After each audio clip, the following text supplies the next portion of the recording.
Welcome to Sandlot and the Crew, where Sandlot Radio Show meets Wrecking Yard Baseball and Softball. I'm your host, Will Kiger, a.k.a. Wrecking Yard Will. Right next to me, I got Mr. Angel Gonzalez, currently at El Camino College. He is also one of our travel ball coaches here. He gives lessons. He helps out a lot. He's a great dude. We're happy to have him. Next to him, we got Mr. Taylor Felipe, former college player.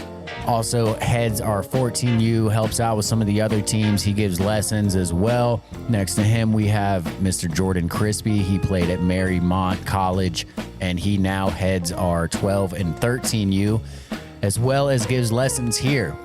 So on the last segment, we just touched on Shohei's new contract and a couple of the free agents, just how that's going to affect the landscape going forward. Right now, we're going to get into Mookie Betts becoming the everyday second baseman of the Dodgers. Then we're going to discuss Juan Soto going to the Yankees, how that's going to look, how that'll affect the landscape, and finally, potential landing spots for Blake Snell. So let's start out. Mookie Betts, one of the most diverse defensive players in the game, one of the best athletes in baseball, a guy who just bowls 300s and Gold Glove right fielder, can play short, can play second. It has been announced that he is going to be the everyday second baseman for the Dodgers. How do you feel about that, Angel? I mean, my family being Dodger fans, all I remember is the Dodgers never having a good second baseman. The only one I could kind of remember is maybe Mark Ellis.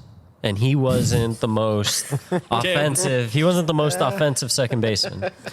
So now the Dodgers having Mookie Betts as the second baseman not only opens up more room in the outfield, go get you a guy, or the Dodgers have great history of bringing up good outfielders. Right. So I think it's a good move for the Dodgers. Taylor, how you feeling over there? I agree. It's a really good move for them. I mean, you really nowhere else to put him. I mean, he came up through, the Red Sox organization as an infielder, so might as well put him back there for his last couple of years. Not a couple, I guess, but Yeah, he's still got a long way to go. He's on a 10-year deal, and he's been there, like 3 years or something like that? 2020. So what is that? Yeah, he's still got another 7-8 years. Crispy, what do you think about this move here? I think it's dope, Like Tay said, he came up being a second baseman, and he's finally getting to do that at the big league level, after kind of proving himself that he is that all-around athlete, that he can really do anything, And last year when they had to put him at second, he did great. And it's cool to finally see like that guy's ultimate dream of playing infield in the MLB is coming true, Yeah, absolutely. I think it's a great move for the Dodgers. I mean, Mookie's expressed that he wants to play second base. He wants to be in the infield. He's also said, I understand the Dodgers pay me a lot of money to play right field, and obviously he's one of the best in the game in right field. He's got like 6, 7, 8 Gold Gloves out there. But I would not be shocked, honestly, if he comes in and wins a Gold Glove his first year at second base. That's just the kind of athlete that Mookie is. It opens up a lot of things for the Dodgers where they can now, like Angel was saying, go get another outfielder, bring in another power bat in the outfield, and it just opens up a lot of things. So I think it's a great move for the Dodgers, for Mookie. You're making one of your superstars happy. Not that he's going to go anywhere, but man, the Dodgers infield was a problem last year. They didn't have a lot of consistency at shortstop, at second base. I mean, there was guys moving around all the time. It'll be really interesting to see how Mookie affects that entire infield now that they've got a real everyday second baseman. And with Gavin Lux coming back, what do you think that infield's going to be looking like? Is this going to be one of the stronger infields in the big leagues, or what are we thinking here? Will, Yep. I think that's a great topic that you just brought up. What's that? About the Dodgers infield. Yeah. And how it's just going to make them better. Now, I think the Dodgers need to go make a move for a bigger name shortstop. Yeah. Right? The Corey Seager, when he was a Dodger, it was a strong infield, right? Absolutely. Everybody kind of knew what was going on. Now it's kind of, you got this guy at short, you got this guy at short. Dodgers need to have a guy that's going to be there every day. Absolutely. I couldn't agree more. Shortstop's such a crucial position for you to try to rotate guys, and one guy's worried about, oh shit, if I make an error, I'm coming out. And you need a guy who's just that dude. And the Dodgers let 2 great shortstops go. Corey Seager just was the World Series MVP, and then Trey Turner. And it's like, I didn't understand either of those moves. You got the blank checkbook. It's not about the money. You just gave Shohei freaking $700 million. You couldn't give Trey Turner $200-300 million. Like, what are we doing here? Crispy, what do you think about that? It's true, man. Like, shortstop is probably one of the most difficult positions to field and find a consistent guy. Like, luckily the Giants had Brandon Crawford for the whole decade, so that was kind of solidified their spot. But getting into the Dodgers, like, they're probably going to go through what we're going to have to go through as a Giants fan. Like, filling those shoes from Brandon Crawford, it's going to be tough. Like, it's going to be hard to find someone, you know? Absolutely. If you look at the last couple teams that have won the World Series as well, like, every single one of them has had a really good shortstop. You know, you talk about Corey Seager, Carlos Correa, Dansby Swanson when he was on the Braves. Like, shortstop is such an important position. I think the Dodgers are kind of lacking at third base as well. It'd be interesting to see. I was thinking they should go after Matt Chapman. Gold glove third baseman. The bat isn't quite where you want it, but Hometown kid. I don't even think the bat is that bad. It's not that bad. It's better than Max Muncy, dude. Yeah, it is, especially contact-wise. Well, and Matt Chapman ranks very highly in the stat. I forgot what it's called, but it's the one where you just don't swing at pitches out of the zone. He's very disciplined at the plate. He has a really good eye. He draws walks. He is good at bats. And I think he could potentially have a Cody Bellinger kind of transition where maybe going to a new spot reignites that fire and the bat comes alive. And now you just got a guy on discount who's Gold Glove third baseman. And the bats are already there. Like, you could sacrifice at third base a glove for a bat, honestly. Well, I mean, he's a baseball player. You know what you're going to get from him. Absolutely. Even though, maybe last year wasn't what he normally expects out of himself, but he's a baseball player. You know what you're going to get from him.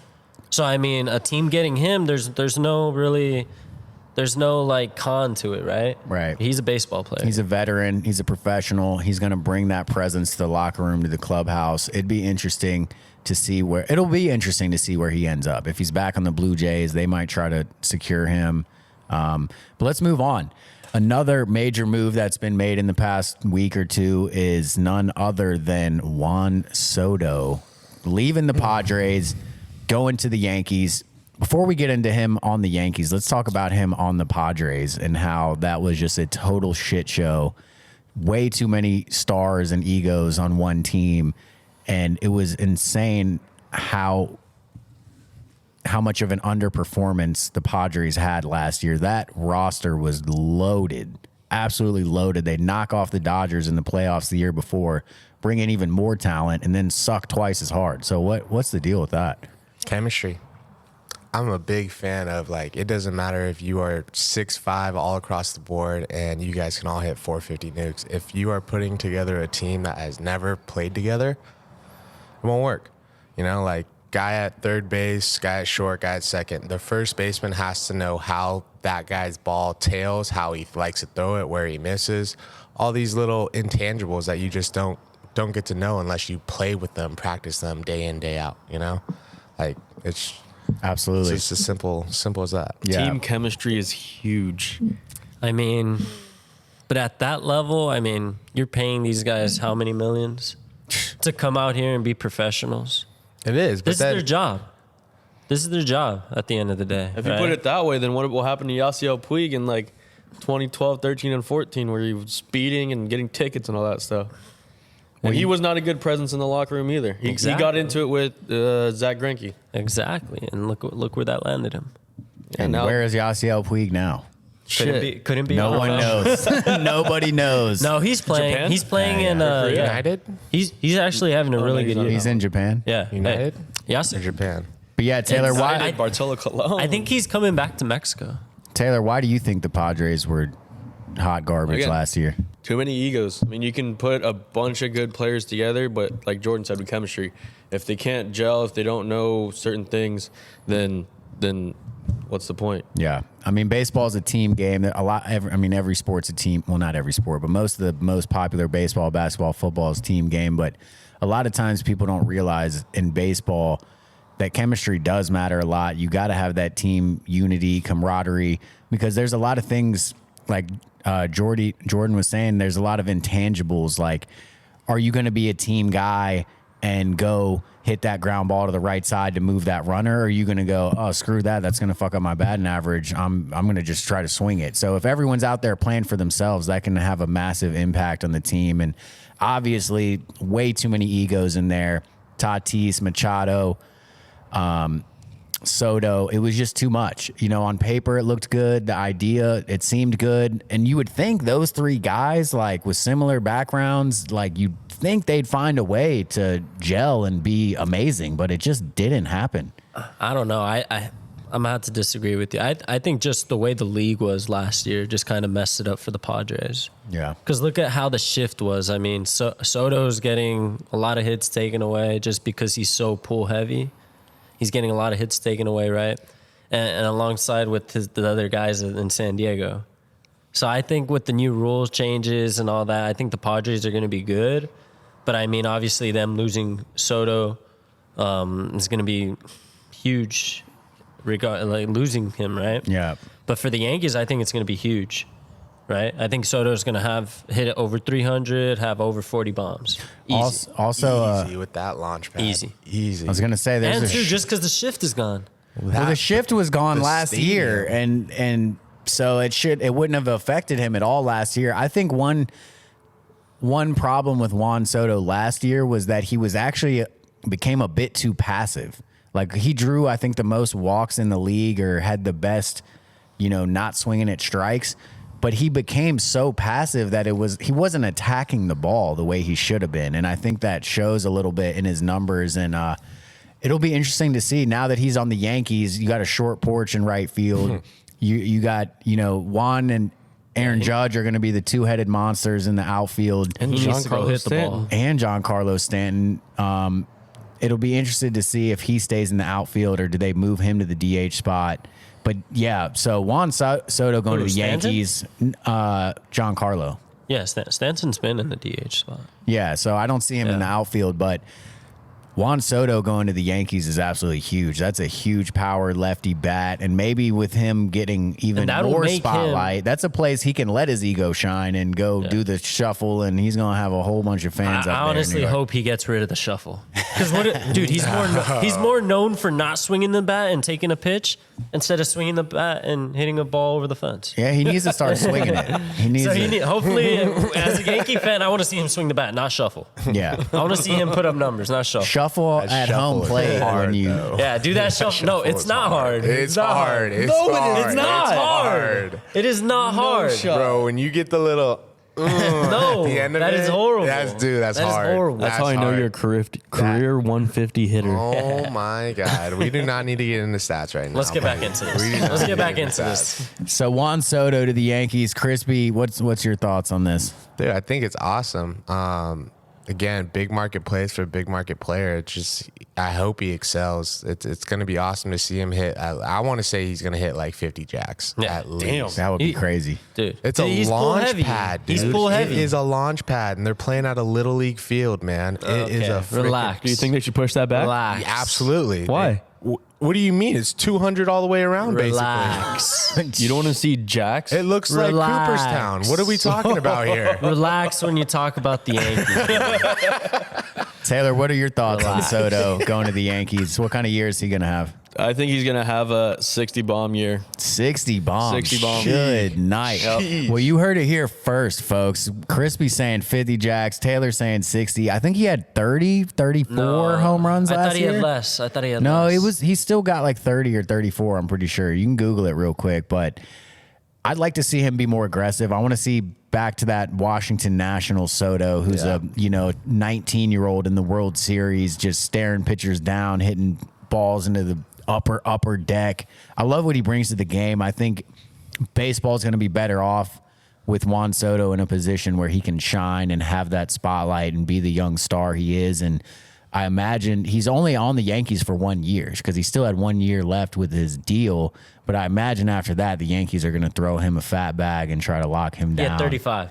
Yeah, so he's still at 35 jacks. I think this year he gets to 45, maybe touches 50. Again, but it counts on like if they can gel. Like, if they don't gel, he's going to be right where he was at in San Diego. And he needs to be more aggressive. Let's move on.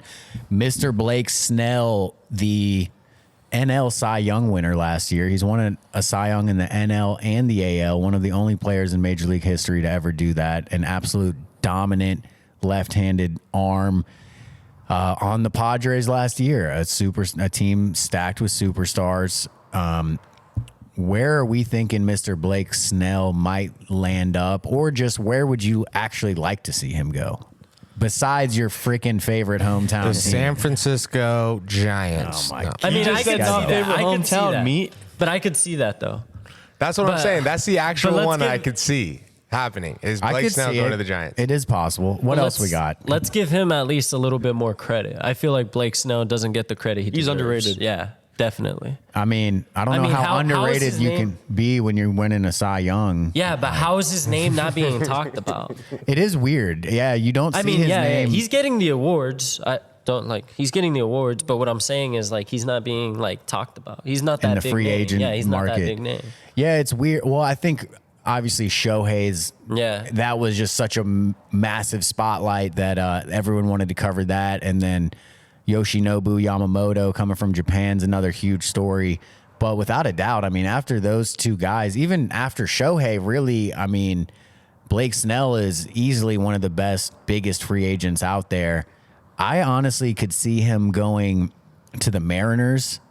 I think he might even be from Seattle or Washington, from that area. I'm not sure. He went to UW. He went to UW. So he's definitely familiar from that area, got roots there. The Mariners are a good young team, just missing a couple pieces. He could really fill a great role there. Taylor, where do you think Snell might end up?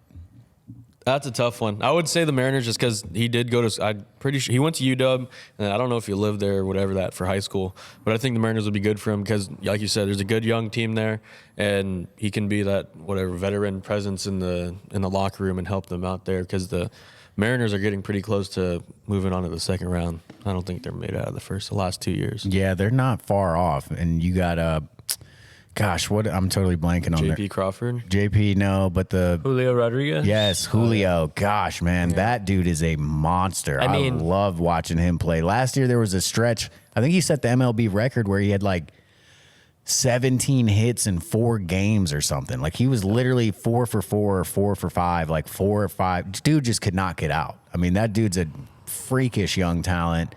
You got him, JP. You throw Blake Snell in there, that team becomes pretty dangerous. And I think they potentially have money to still go get some other guys. I could also see Snell going to someone like the Orioles, Phillies, Rangers. I think he's going to have a lot of suitors, Diamondbacks. He's going to have his pick of the litter. So it'll be interesting to see where he goes. But he's going to get a bag. And I think Blake wants to win. Mm-hmm. He's got the money. He's got the awards. He doesn't have the ring. Yeah. And as he famously got yanked out of that, was it the World Series or NLC? It was the World Series where he got yanked when he was absolutely dominating. And managers love to be dumbasses now and just follow analytics instead of common sense, especially in the playoffs. It's like, dude's rolling. Take him out. He doesn't got it. Hey, he's got a perfect game going. Get him out of there. Take it out. I mean, to the manager's credit, they're just doing what the owners are telling them to do. That's true. It's true. They're all just puppets. No, I'm kidding. But I mean, No, they are a puppets. little bit. There's definitely, you got to Talk about your guy, Dave Roberts. Oh my God! speak on Dave it. Roberts, Preach. have some feel, meathead. I can manage the Dodgers better, and I'd make a different lineup. Yeah. Fuck was that? I was supposed to be the air horn, but I was not. There we go. There we go. Yeah. Figure it out. No, it's You should very go with Dave Roberts to that convention. Figure it out. I mean, at the end of the day, how did the Rays get to that position? By playing that type of baseball, by following that, right? So I mean, if you're gonna lose, lose by that. So I mean, I can see your point. not everyone's gonna be happy, but that's the type of baseball you right. play. It's like stick to what got you there, Yeah, and I that's get the type that. of baseball you play. I get that. I do get that approach, but at the same time, I think when you get to the postseason, you got to throw all that shit out the window. And you got to look at what do we have to do right here, right now to win. You got to go off feel. You got to go off intuition, off gut instinct, and common sense. we've seen over and over, it's something that works over 162 games, does not necessarily work in a 5-game or 7-game series. Like at that point, when you got one of the best pitchers in MLB and he's mowing down the other team, why are you going to take him out? At least let the other team get a freaking hit before. Like you're not, I don't know. It didn't work out then. And going back to Dave Roberts, it's very upsetting to me as a fan to see these managers pull guys who are throwing no-hitters and perfect games into the 7th and 8th inning because they want to save their arm. Like these dudes can't freaking pitch 2 more innings. It's like when a guy's throwing a no-hitter perfect game, let him freaking go. Like, can we agree on that, or how do we feel about 100%. that? Dude, I think it was like back in 2012, Jonathan Sanchez for the Giants threw a perfect game or a no-hitter. Guy threw 156 pitches. Yeah. Somebody just last year threw a no-hitter or perfect game and threw like 140, 150 pitches. So we sit here and act like guys can't throw 100-plus pitches. They can, and they will, and they want to. When they're in that zone, there's not one pitcher throwing a no-hitter or perfect game who's like, yeah, come get me, man. I want to save this. No, no, I got a shot at history. Let me go, man. I hate that. Anyway, we're going to wrap this segment right there. You're watching, listening to Sandlot and the Crew, where Sandlot Radio Show meets Wrecking Yard Baseball and Softball. I'm your host, Will Kiger. We're live here at the Wrecking Yard. Got Mr. Angel Gonzalez, Taylor Felipe, Jordan Chris. Skeep. What the fuck? Dude, that's some southern shit right there, all right? Calm down. What'd you do? Fucking calling a pig over here? That's a rebel. That's that southern. Squilliam. That boy calling the pig over here. Squilliam. That's that rebel yell, baby. But yeah, when we come back, I think we're gonna do some travel ball topics. Is that what we're feeling? Yeah, we're gonna get into the travel ball. I know I got some passionate coaches here that have some things to say. So we will see you guys on the next one. Thank you for watching Sandlot and the Crew.